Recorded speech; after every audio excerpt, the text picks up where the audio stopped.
Assalamualaikum warahmatullahi wabarakatuh.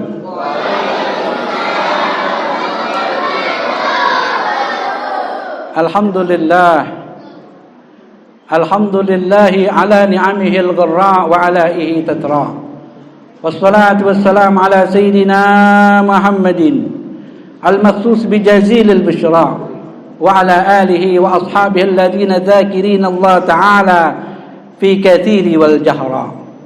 Allahumma salli ala sayyidina Muhammadin. Allahumma salli ala sayyidina Muhammadin.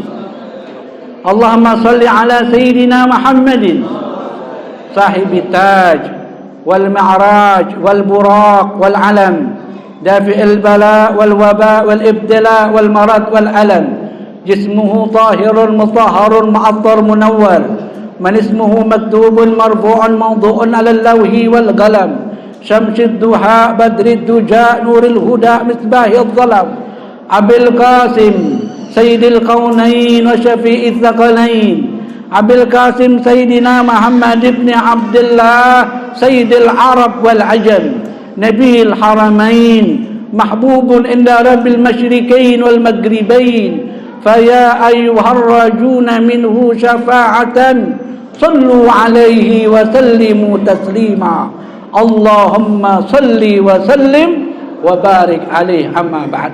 Yang saya hormati, saya muliakan segenap orang tua kita yang hadir di hadapan kita, di antaranya Bapak Ustaz Haji Slamet Riyadi, Bapak Ustaz Muhammad Nur, Bapak Haji Iwan, doain kandidat ketua DKM Masjid Jami At-Taqwa.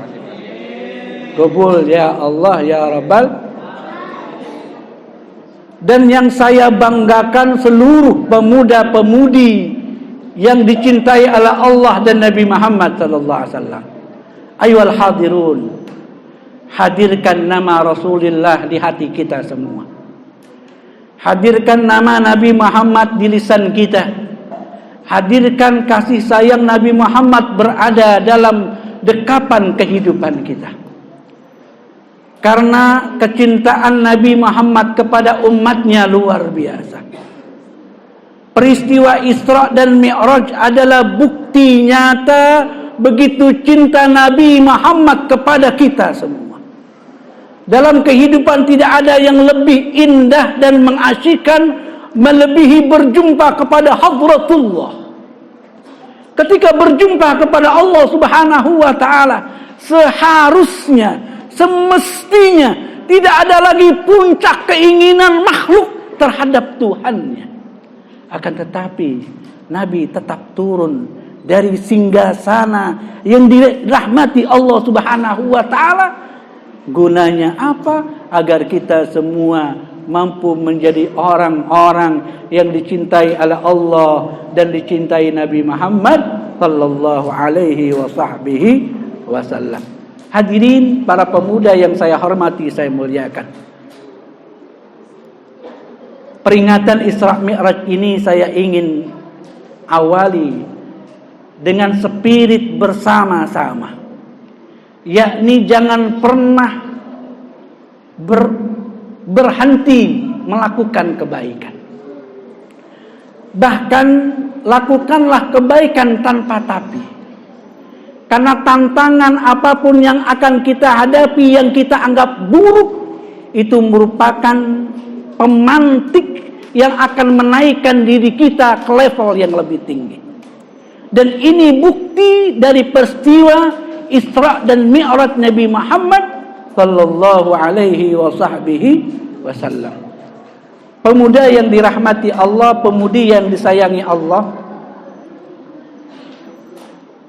di antara kesulitan yang didera oleh Nabi Muhammad di dalam dakwah adalah masa-masa berdakwah di kota Mekah.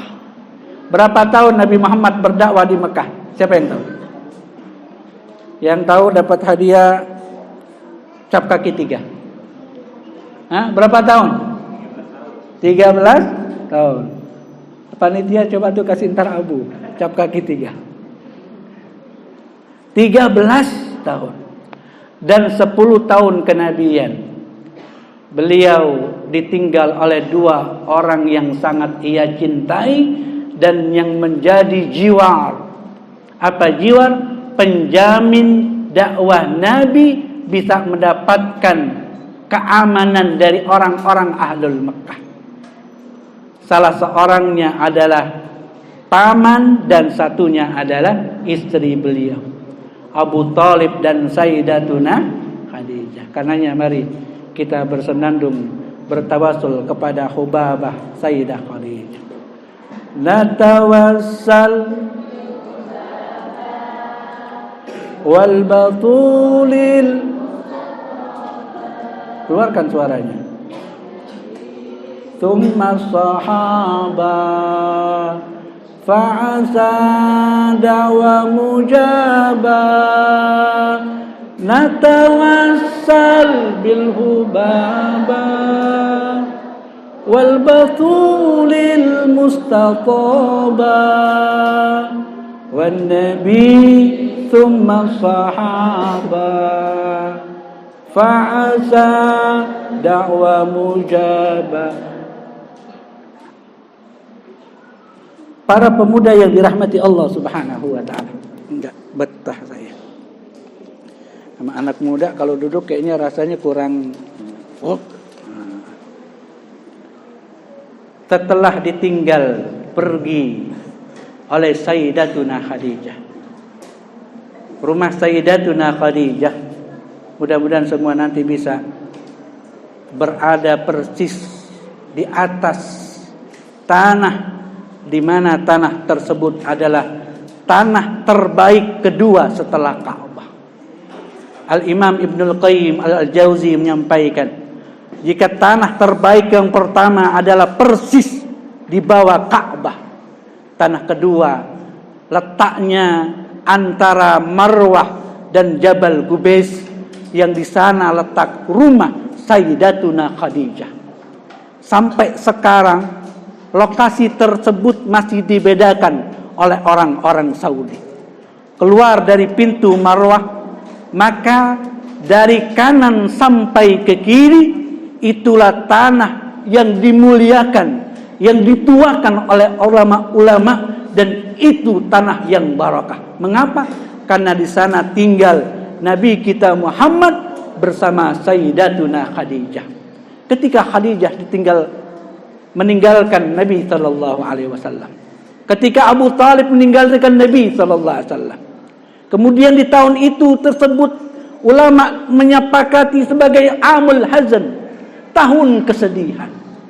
Karena setelah ditinggalkan oleh dua tokoh ini, tantangan yang diterima oleh Nabi Muhammad dan para sahabatnya semakin luar biasa. Mengapa? Udah nggak ada yang bekengin, kata orang sekarang. Dulu ketika Nabi berdakwah, ada penjaminnya Abi Thalib. Siapa yang mengganggu dakwanya, maka akan berhadapan dengan Abu Thalib. Dulu semasa Sayyidah Khadijah masih ada, ketika berdakwah, Sayyidah Khadijah adalah manusia pertama yang mendukung dakwah Nabi sallallahu alaihi wasallam. Dan itu diperhatikan oleh Nabi kita Muhammad. Ketika terjadi boikot selama 3 tahun, dilihat istrinya dari kejauhan, dilihat memakan tak ada makanan, dikumpulkan rumput-rumput yang ada di padang pasir agar ada tenaga yang masuk ke dalam perut orang yang sahabat Nabi Muhammad SAW. Dilihat kejauhan, kemudian Nabi menyampaikan kepada istrinya, ya wahai istriku, aku melihat luar biasa perjuanganmu. Engkau dulu adalah orang terkemuka di kota Mekah. Engkau adalah orang terkaya di kota Mekah. Engkau memiliki semua yang orang-orang miliki, tapi saat ini Sayyidah Khadijah memakan makanan yang mungkin tidak ada orang sampai yang dilakukan oleh Sayyidah Khadijah. Kemudian khawatir kegusaran yang ada di hati Nabi kita Muhammad, Sayyidah Khadijah menyampaikan kepada Nabi Muhammad, wahai Nabi Allah, wahai Rasulullah, andai diriku telah diambil oleh Allah, kemudian ada tulang belulang diriku yang bisa engkau kumpulkan agar engkau bisa berdakwah melintasi sebuah tempat, maka kumpulkan tulang belulangku dan injak untuk engkau menyampaikan risalah yang disampaikan oleh Allah Subhanahu wa taala. Semasa Sayyidah Khadijah hidup, tidak ada orang yang kemudian mengganggu Nabi Muhammad dengan gangguan yang luar biasa berikut para sahabat yang lain. Tetapi ketika Sayyidah Khadijah pergi, baru berlaku gangguan, intimidasi, kekerasan dialami oleh sahabat-sahabat yang lain, sampai kemudian Nabi kita Muhammad berhijrah ke kota Taif yang letaknya 90 sampai 100 kilometer dari kota Mekah. Hijrah pertama Nabi Muhammad, tapi dakwahnya tidak diterima. Bahkan Nabi ditimpuki dan kembali ke kota Mekah, kemudian tidak bisa masuk ke kota Mekah, dijamin oleh seorang Quraisy yang bernama Mut'im bin Adi. Maka masuk kembali Nabi Muhammad ke dalam kota Mekah dan tidur di rumah bibinya Maimunah binti Abdul Muttalib. Di rumah Maimunah binti Abdul Muttalib. Nabi kemudian tidur, sebelum tidur beliau sholat 2 rakaat. Jadi sebelum ada syariat sholat, para nabi ini wajib sholatnya apa? Sholat lail, sholat malam. Jadi Nabi Adam sampai Nabi Muhammad sholatnya yakni sholatul lail. Ya ayyuhal muzammil qumil laila lailan qalila. Wahai orang yang berselimut, bangunlah di waktu malam, sholatlah. Jadi para nabi seluruhnya sholat sebelum datang 5 waktu. Makanya 5 waktu adalah sholat yang luar biasa. Ketika 5 waktu ini datang, maka tidak wajib sholat malam. Wa minal laili fatahajjat bihi nafilatal lak. Dan bertahajudlah di sebahagian malam nafilatal lak, sebagai sunnah untuk kalian. Kalau dulu sebelum peristiwa Isra dan Mi'raj, salat malam hukumnya wajib, bukan hanya bagi Nabi, juga bagi sahabat-sahabat yang lain. Anak-anakku, para remaja yang dirahmati Allah Subhanahu wa taala. Ketika Nabi salat, kemudian tiba-tiba Jibril datang. Datangnya dalam keadaan yang tidak biasa. Apa yang enggak biasa? Biasa datang lewat pintu, yang enggak lewat pintu, lewat plafon. Ini plafonnya ambruk. Kenapa? Karena memang sesuatu yang tidak biasa. Plafon ambruk dan disampaikan bahwa Jibril turun bersama satu lagi Jibril, Mikail, ada yang menyebutkan Israfil. Dan kemudian diajak Nabi kita ke dekat Ka'bah. Apa yang dilakukan oleh Jibril? Dibelah dadah Nabi Muhammad. Dibelah dari mana? Nih, dari bawah leher sampai atas pusar. Untuk apa? Untuk kemudian diambil. Karena setiap manusia di dalam hatinya ada nuqtatun sauda, ada titik hitam. Yang nanti titik hitam itu tempat setan ngebisikin. Iya, makanya perempuan hati-hati nih. Perempuan, hati-hati. Di sini ada di kita ini ada, laki-laki juga semua. Di Nabi aja ada tuh titik kecil. Karenanya diambil air Zam-Zam, dituangkan Zam-Zam agar dibersihkan. Tapi Al-Imam Ali bin Muhammad Abji menyebutkan zaduhu tuhran ala tuhr. Tidak ada noda, akan tetapi meletakkan kesucian di atas kesucian. Makanya ditaruh itu Zam-Zam. Jadi dibelah, dioperasi bila alamin waladamin. Enggak ada rasa sakit, enggak keluar darah. Dibelah di dadanya, kemudian disiramin pakai air Zam-Zam. Ya, karenanya air Zam-Zam air terbaik kedua di dunia. Bahkan Al-Imam Ibnu Ruslan menyampaikan, lebih hebat daripada Ma'ul Kautsar.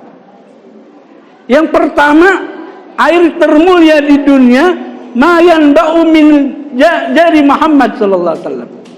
Air yang keluar dari jemari Nabi kita Muhammad. Itu air yang paling mulia yang pertama. Yang kedua, Ma'ul Zamzam. Yang ketiga, baru Ma'ul Kautsar. Air telaga yang ada di Al-Kautsar. Makanya mudah-mudahan besok pada bisa ngerasain Zamzam. Kalau enggak ke rumah uminya, tapi dikit doang. Enggak bisa banyak. Iya, karena emang cuman dikit. Nah, itu air terbaik. Letakkan. Nah, ini makanya kita sholat. Nih, lihatin tata cara sholat. Ini sebenarnya kita pegang hati kita biar kita bisa khusyuk di dalam sholat. Iya. Ini tempat sarangnya setan yuwaswisu fi sudur. Kadang kan gitu ya. Ini kita lagi dengerin ustadz ngomong, ngeliatin, tapi sok tahu banget tuh ustadznya. Ini hati kita nih dibisik-bisikin. Itu ustadz nggak tahu apa itu jamnya udah malam ya. Ya dikit lagi itu bisik-bisikin. Itu kan pada belum makan ustadz, gimana sih? Ada berkat apa enggak tahu, itu gimana panitia, ada berkat. Ini yuwaswisu fi sudurin. Makanya kalau kita salat Allahu Akbar, kita pegang ini agar kita bisa khusyuk di dalam salat. Bisa khusyuk di dalam salat. Nih pegang begini. Nah, di setiap manusia ada, kalau kita bukan titik kita, karena keseringan dibisik-bisikin, apalagi udah megang handphone, apalagi aplikasi Shopee, bisikin banyak tuh di hati. Lihat tuh pakaian cakep-cakep tuh pakaian tuh. Lihat tuh itu banyak kopiah cakep-cakep tuh. Itu sepatu keren-keren tuh. Bisikan, iya. Bisikan yuwaswisu fi sudur. Nah, kemudian setelah dicuci, dikembalikan lagi, langsung diantar ke buruk. Anak-anakku yang dirahmati Allah Subhanahu wa taala. Sampai sekarang di mana buruk ditambatkan ada tandanya. Nanti kalau ke sana ada namanya Babul Umrah, tempat pintu orang menuju ke umrah. Itu ada pilar-pilar, semuanya dikasih cincin warnanya emas. Iya. Warnanya emas, kemudian tiang-tiangnya juga warna kuning emas. Kecuali ada satu tiang yang warnanya agak kecoklatan. Kenapa dibedakan? Karena itu tempat di mana ditambatkan buruk oleh malaikat Allah Subhanahu wa taala. Apa itu buruk? Barkun. Barkun itu kilat. Sebuah serupa perkawinan antara kuda dan keledai. Udah pernah ngeliat keledai? Pernah ngeliat keledai? Hah? Keledai itu dia badannya sama pala hampir sama. Makanya peranakan keledai dan kuda namanya bagol. Makanya orang kalau kepalanya gede dibilang bagol, betul? Dibilang bagol. Atau kalau susah dibilangin tuh kepalanya dibilang bagol. Iya, bagol itu persilangan antara kuda dengan keledai. Nah, ini kalau buruk, makanya yang punya canggih. Kalau buruk mau jalan kemana, kaki depannya udah nyampe, kaki belakang masih di tempat. Kecepatannya seperti itu. Mau niat kemana nih? Mau ke Palestina, udah nyampe gitu. Karena kemana niatannya kakinya udah sampai. Ya. Kemana tujuannya kakinya udah sampai. Kalau ilmu sekarang ada istilah teleportasi. Perpindahan materi dari satu titik menuju titik yang kedua, akan tetapi tanpa melewati batas antara kedua titik itu. Kalau Mi'raj lebih hebat, kalau Isra lebih hebat. Karena sepanjang perjalanan kejadian apapun Nabi tahu. Iya. Padahal perjalanannya singkat. Ini singkatnya perjalanan Nabi dari sejak pergi kemudian balik, ini kasur dipegang masih hangat. habis didudukin, habis ditidurin. Itu Isra. Apa itu Isra? Perjalanan Nabi dari kota Mekah menuju kota Madinah. Karenanya ketika Nabi ditanya, "Ya Rasulullah, ayu lailin afdal minka?" Malam apa yang paling istimewa bagi dirimu? Jawaban Nabi, "Lailan usriya bi." Malam ketika Allah memperjalankan diriku dari Masjidil Haram menuju Masjidil Aqsa. Kemudian dari Masjidil Aqsa ke Sidratul Muntaha yang disebut sebagai Mi'raj. Apa itu Mi'raj? Araja ya'ruju itu sebenarnya tangga yang berjalan. Ada tangga berjalan di sini? Apa namanya tangga berjalan? Hah? Eskalator. Kalau yang bentuknya kotak namanya lift. Itu tangga yang jalan. Anak-anakku yang saya hormati, saya muliakan. Sebenarnya tangga berjalan ini banyak, tapi nggak kelihatan. Makanya ada Quran surat Al-Ma'arij. Tangga-tangga. Dalam ayat 3 Allah sampaikan, "Minallahi dzil ma'arij," dari Allah yang memiliki tangga-tangga. Ya'rujul malaikatu warruhu ilaihi. Naik tuh para malaikat dan ruh, bahkan Jibril ke tangga-tangga tersebut fi yaumin kana miqdaru khamsina alfasana. Jadi kita di sini kanan ada malaikat raqib dan apa fungsinya? Mencatat kebaikan dan setiap hari raqib dan atid naik sama turun. Lewat mana? Lewat lift, tangga berjalan. Iya.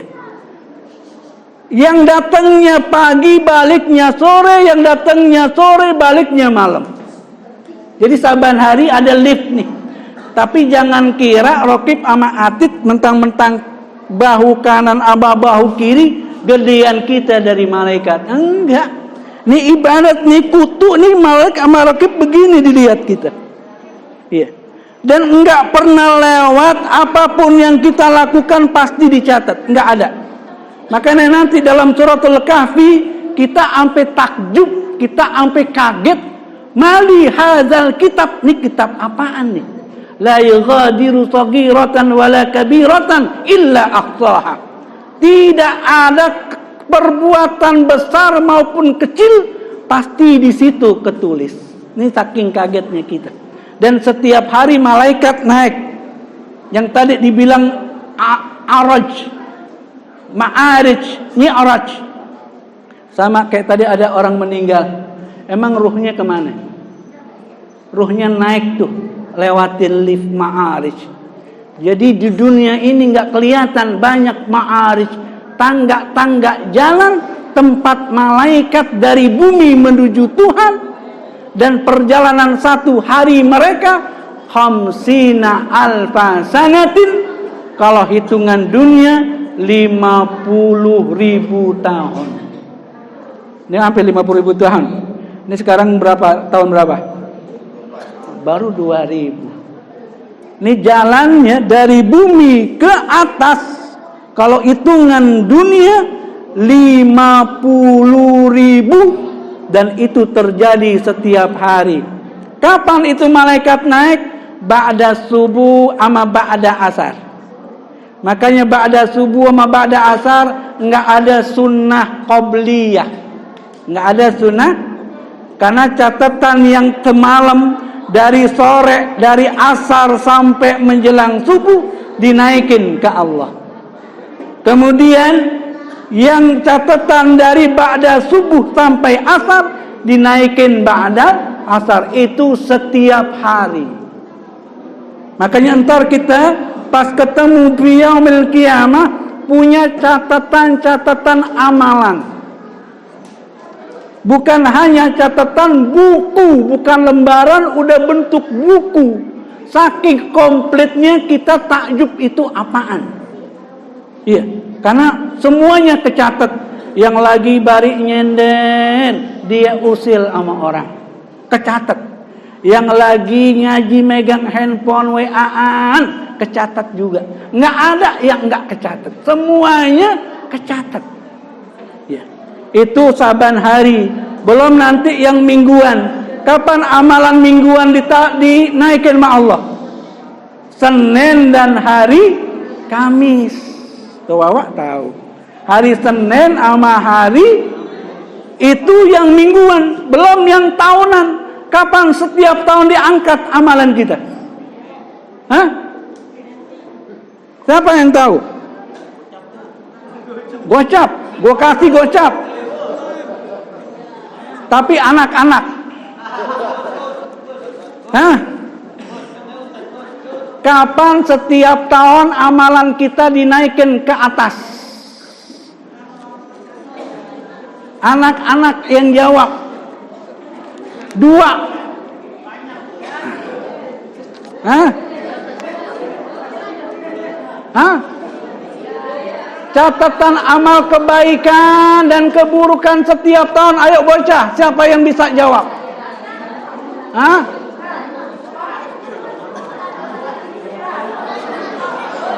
Hah?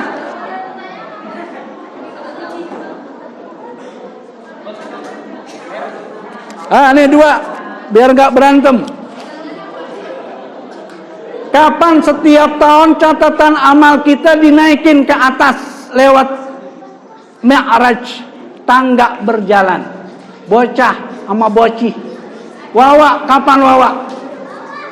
Tania, kapan Tania? Buka handphone. Hah? Malam nisfu.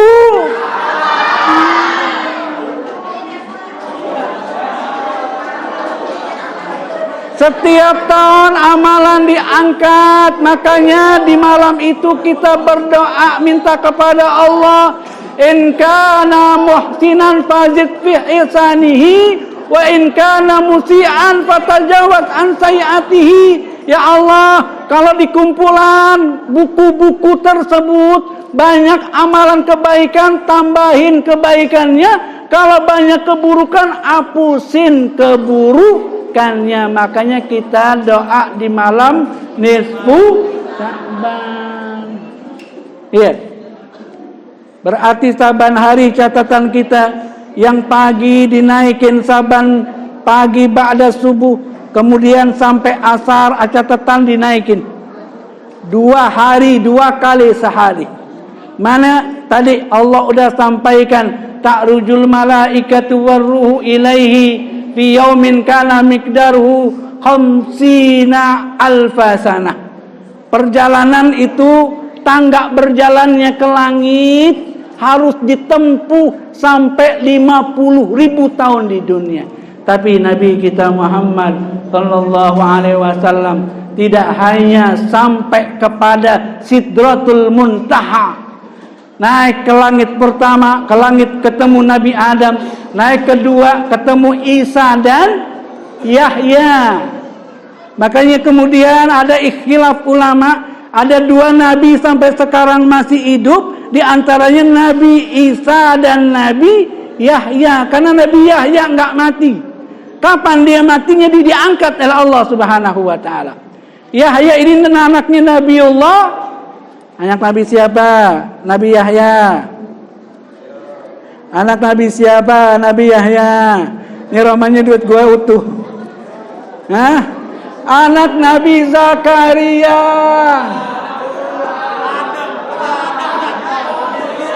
Zakaria udah lama istrinya nggak punya anak, emang divonis secara medis mandul. Kemudian usianya udah lebih dari 80 tahun. Tapi kemudian warga-warganya, rakyat-rakyatnya cemoohin. Makanya jangan pernah kita orang ngatain kita balas. Nah ini untuk yang kedua spiritnya, respon dengan baik setiap keburukan yang dihadirkan di kehidupan kita. Karena itu bisa jadi percepatan menuju kebahagiaan yang kita impikan. Iya. Ini Nabi Zakaria nggak pernah balas. Nabi Zakaria kemudian diuber-uber sama warganya, ngumpet di mana? Di balik pohon. Pohon kebuka, Nabi Zakaria masuk, kemudian ada setan ngasih tahu, nyari siapa? Zakaria tuh di situ, digergaji Nabi Zakaria. Makanya kejelekan orang Yahudi, kebiasaan dia, kesukaan dia, kebiasaannya membunuh para nabi-nabinya. Dicari Yahya. Nih, kenapa dibilang Yahya? Karena memang Allah yang menghidupkan, maka kata Allah beri dia nama Yahya. Yahya itu yang hidup. Yang tadinya mati jadi hidup. Ada di langit kedua Isa dan Yahya. Di langit ketiga ketemu Nabiullah Yusuf yang gantengnya kayak Bang Ilham. Nah, naik lagi kemudian keempat ketemu Nabi Harun. Naik kelima kemudian Nabi Idris. Naik keempat ke Idris, kelima ke Harun, dan keenam ketemu Nabiullah Musa. Di langit ketujuh ketemu Nabiullah Ibrahim alaihi salam. Naik lagi ke Sidratul Muntaha. Sampai Sidratul Muntaha, kata Jibril di dalam lift, Nabi inti aja sendirian naik, karena saya udah gak bisa nemenin. Kenapa? Kata malaikat Jibril, kalau saya maksain ngikutin Rasulullah engkau wahai Muhammad, maka pasti wahtarakat diriku akan terbakar. Sekelas malaikat Jibril nggak bisa naik ke atas.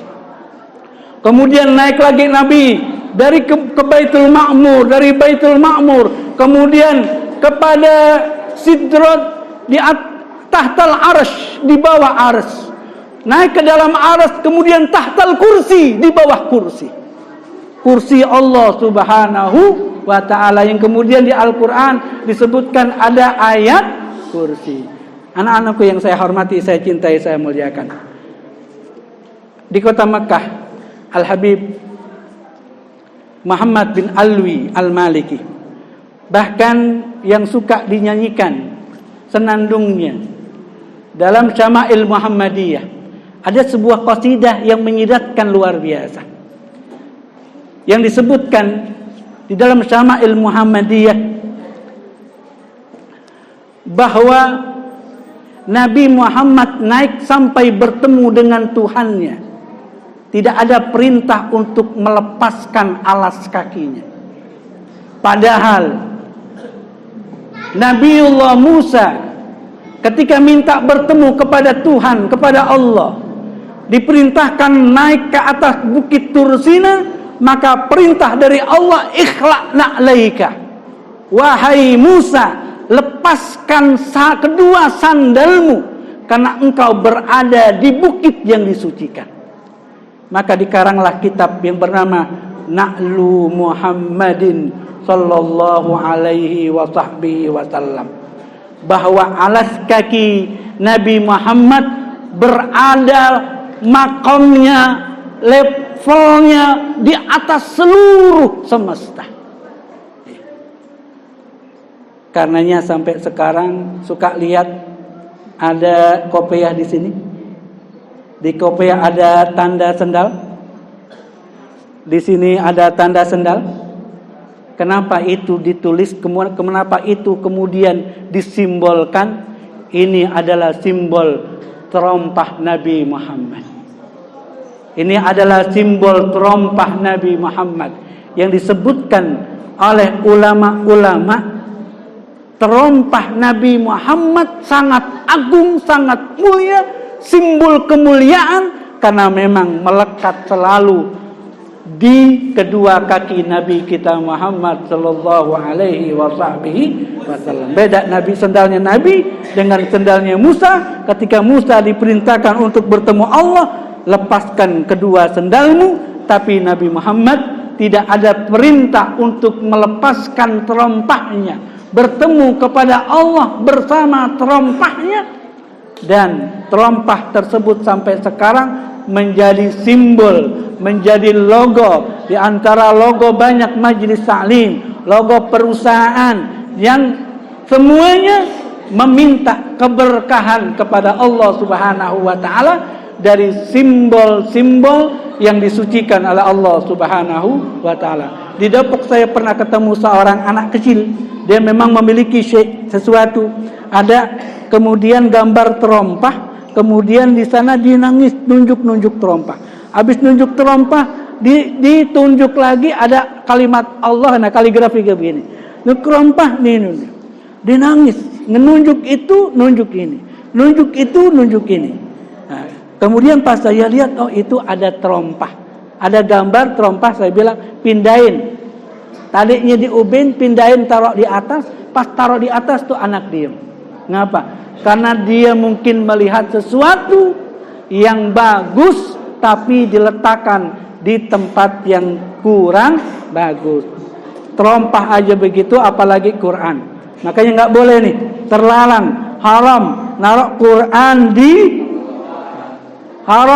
Quran di mau yasinan juga nggak boleh. Bahkan bagus buku juga jangan taruh di lantai. Terakhir, oleh-oleh dari Mi'raj adalah melaksanakan sholat 5. Tadinya berapa kali? Tadinya berapa waktu?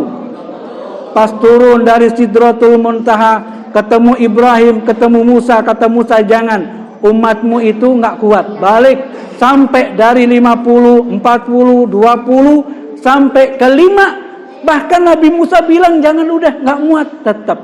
Kata Nabi malu untuk minta kortingan lagi kepada Allah Subhanahu wa ta'ala. Bayangin, kira-kira enak gak kalau kita sholat 50 kali? Hah? Enak gak? Sebenarnya enak. Kenapa enak? Karena segala sesuatu kerjaan kita cuman sholat, makan kita nanti udah disediain sama Allah. Minum kita udah disediain sama Allah. Iya, seperti zamannya Nabi Musa. Iya, Musa itu umatnya begitu banyak kan. Dikasih, didapat fasilitas dari Allah Subhanahu wa taala. Nah, enggak ada air, Nabi Musa pegang tongkat, kemudian ditepok tongkatnya, fanfajarat itnata asyarata aina. Keluar itu 12 mata air yang rasanya enggak pernah ditemui oleh sahabat Musa saat itu. Tapi kita dikasih oleh 5 waktu. Makanya inna awwalu yuhasabu yaumal qiyamah as-shalah. Siapa yang masih ninggalin sholat? Nah, makanya jangan pernah ninggalin sholat setelah pertemuan ini. Kenapa? Karena sholat adalah hadiah terindah dari Allah untuk umat Nabi Muhammad.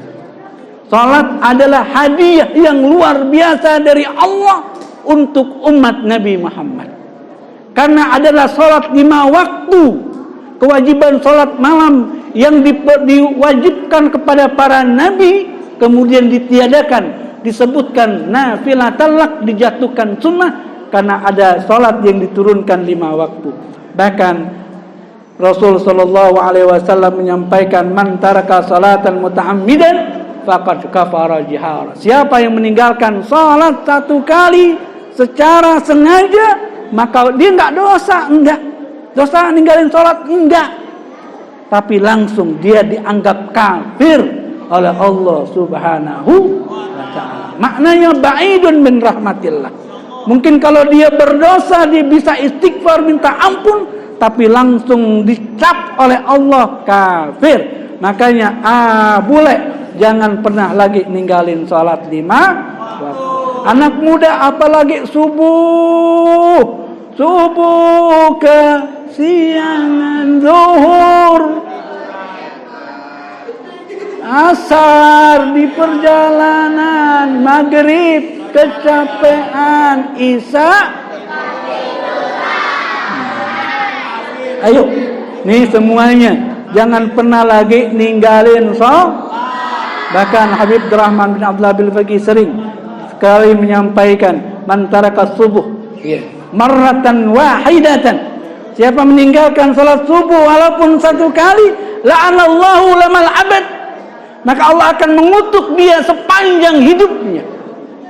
Ini hadis Rasulullah sallallahu alaihi wasallam. Pantas cita-cita kita susah ke Uber, pantas kita urusan susah-susah mulu, pantas dan pantas karena ada hadiah yang diberikan oleh Allah, solusi yang telah disediakan sama Allah, tapi tidak kita sambut dengan baik. Mudah-mudahan berkah dengan peringatan Maulid Nabi Isra Mi'raj ini, Allah Subhanahu wa taala menambah keimanan kita, kemudian Allah gerakan hati kita untuk bisa menjaga salat 5 waktu.